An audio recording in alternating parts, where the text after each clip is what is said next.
মাত্র 2 মিনিটের কথোপকথনে তিনি বললেন, তোমার বৌদির ওপরে কিছু তন্ত্রমন্ত্র করা হয়েছে।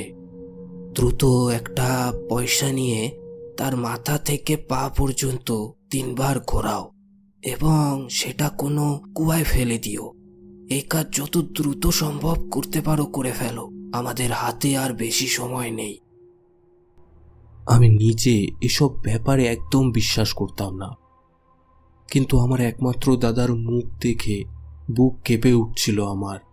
দ্রুত আমি অপারেশন থিয়েটারের দিকে গেলাম এবং বৌদির ওপর 3 বার পয়সাটি ঘুরিয়ে দিলাম। হাসপাতালের প্রাঙ্গণে একটা কুয়া ছিল, যেটি তার জালি দিয়ে ঢাকা ছিল। বলা হতো বহু রোগী এই কুয়ার মধ্যে ঝাঁপিয়ে আত্মহত্যা করেছে। আমি কুয়োর দিকে এগিয়ে গিয়ে পয়সাটি ফেলে দিলাম।